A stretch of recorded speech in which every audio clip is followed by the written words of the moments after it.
या वर्षीचं इंजिनिअरिंगचं ऍडमिशन थोडंसं वेगळं आहे. कारण की ह्या वर्षी सीईटीच्या 2 एक्झाम झालेल्या आहेत. सीईटीच्या अटेम्प्ट 1 आणि अटेम्प्ट 2 मध्ये खरं पाहायला गेलं तर खूप वेगळे असे रिझल्ट येत आहेत. सीईटी रिझल्ट जो पहिला आलेला आहे अटेम्प्ट 1 चा, त्याने खरं तर सगळे हैराण झालेले आहेत. खूप काही जणांना कमी मार्क्स पडलेले आहेत. पर्सेंटाइल कमी आलेले आहेत. याच्यात काय गोंधळ आहे का? अशा प्रकारचे प्रश्न विद्यार्थ्यांना पडत आहेत. तर काही विद्यार्थी सेकंड जे आपला अटेम्प्ट आहे त्याच्यासाठी वाट पाहत आहेत. अशामध्ये विद्यार्थ्यांना खरा प्रश्न पडलेला आहे, की इंजिनिअरिंगला ऍडमिशन मिळेल का? कारण की हा खूप महत्त्वाचा प्रश्न आहे. हां, पण यावेळेसचं कट ऑफचं काय होणार? जर सीईटी मध्ये कमीच मार्क पडले आणि जर मागच्या वेळेचे कट ऑफ पाहिले, कॉम्प्युटर ब्रांचसाठी असतील, ज्या टेक ब्रांच आहे त्याच्यासाठी कट ऑफ खूप हाय आहेत. मग आता ज्यांना कमी मार्क आहे सीईटीच्या फर्स्ट अटेम्प्टला आणि सेकंड अटेम्प्टचेही मार्क्स जर माहीत असतील आणि त्याच्यावरून जर अंदाज येत असेल, की आता कदाचित पर्सेंटाइल कमीच येतील. तर अशा वेळेस विद्यार्थ्यांनी काय करावं? तर याच्या रिलेटेड एक व्हिडिओ मी बनवला होता, ज्याच्यामध्ये सीईटीला कमी मार्क्स मिळाल्यावर काय करावं? त्याच्याबाबतची मी एक माहिती टाकलेली आहे. जर अशा वेळेस कमी मार्क्स पडले तरी कट ऑफ हा बदलण्याचे चिन्ह असतात. त्याचबरोबर पर्सेंटाइल लोसाठीही खूप सारे मार्क्स असतात, ज्याच्यामध्ये 30 पर्सेंटाइलसाठी काय कॉलेज आहे, 40 असे वर्गवारी करून आपण प्रत्येक पर्सेंटाइलसाठी अशी काही कॉलेजची लिस्ट पण बनवून टाकणार आहे, की ही लवकरच आपल्या चॅनलवर उपलब्ध होईल.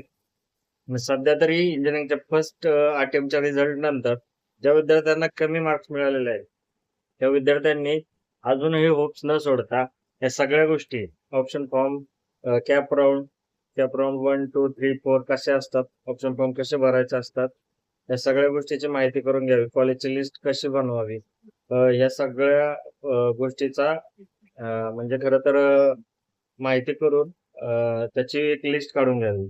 तर हा सगळं सांगण्यामागे उद्देश हा आहे, की खूप सारे विद्यार्थी आता गडबडलेले आहेत. अनपेक्षित रिझल्ट लागल्यामुळे त्यांना खरं तर ह्या सगळे प्रॉब्लेम येत आहेत.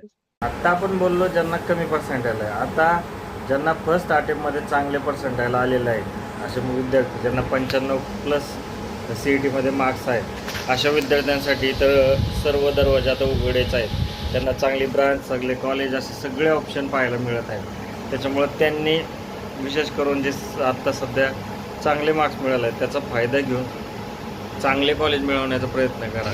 त्याचबरोबर ज्यांना 85, 90, 90 किंवा 95च्या दरम्यान पर्सेंटाइल आलेला आहे, त्यांनीही त्या रेंजमधले कॉलेज लवकरात लवकर माहिती करून घ्या.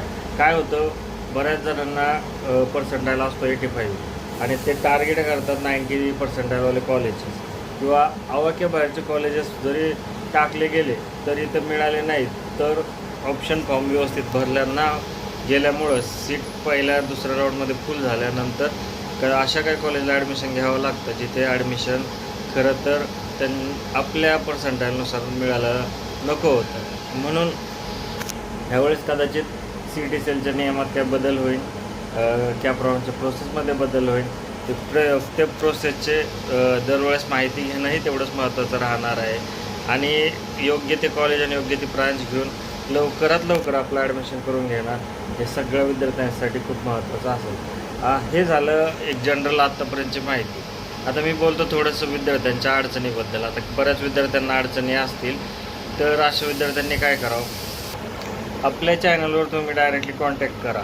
माझा कॉन्टॅक्ट नंबर सध्या तरी मी शेअर केलेला नाही आहे, पण मी दिलेल्या पोस्टमधल्या गुगल फॉर्म भरून तुम्ही तुमची आवडती ब्रांच, आवडतं कॉलेज किंवा तुम्हाला जो रिजनमध्ये ॲडमिशन घ्यायचं आहे त्याची माहिती भरू शकता. त्या तुमच्या माहितीवरून मी तुम्हाला कॉन्टॅक्ट करेन. कॉन्टॅक्ट करून तुम्हाला योग्य तो सल्ला देईन.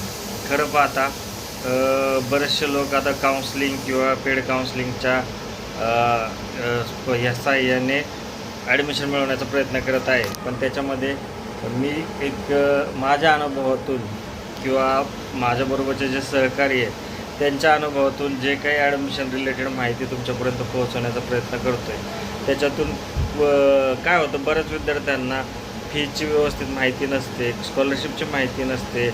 आता SC ST सारख्यांना फीजमध्ये काय सवलत आहे, NT ला काय सवलत आहे, SC ला हॉस्टेलसाठी काय स्कॉलरशिप मिळते का, ओपनमधल्या विद्यार्थ्यांना स्कॉलरशिप मिळते का, या सगळ्या गोष्टीची माहिती सांगणं असणं खूप गरजेचं आहे. आम्ही आमचा प्रयत्न पूर्ण करतो की विद्यार्थ्यांना शिक्षणासाठी हवी ती आर्थिक मदत स्कॉलरशिपच्या माध्यमातून सरकारच्या मार्फत मिळत आहेत. आपण फक्त त्यांना एक त्याच्याबद्दल अवेअर करणं किंवा माहिती देणं महत्त्वाचं ठरतं.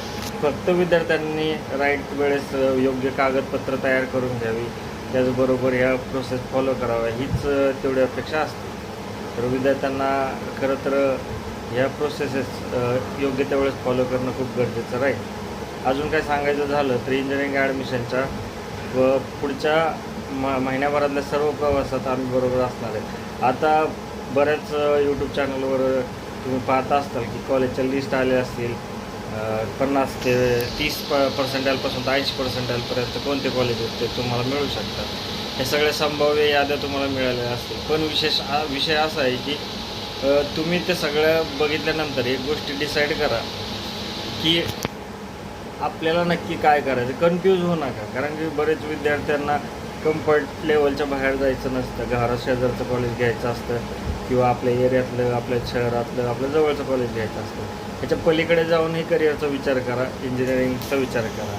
आणि खरं सांगतो तर प्रोसेसमधून जाण्यापेक्षा एक त्या प्रोसेसचा आउटपुटवर लक्ष द्या, कारण पुढचे 4 वर्ष इंजिनिअरिंगच्या खूप महत्त्वाचे असणार आहे. खूप साऱ्या गोष्टी आहेत, यातले टेक्निकल गोष्टी असतील, ऑप्शन फॉर्म भरण्याच्या बाबतीत असू द्या किंवा कॅप राऊंडच्या असू द्या, त्या खरं तर अडचणी येत असतील, पण त्या एवढ्या काय मोठ्या नाही आहेत. त्याच्यापेक्षाही तुम्ही ब्रांच निवडताना कोणती काळजी घ्यावं, चांगली ब्रांच कसा मिळवण्याचा प्रयत्न करावा, या सगळ्या गोष्टीकडे लक्ष द्या.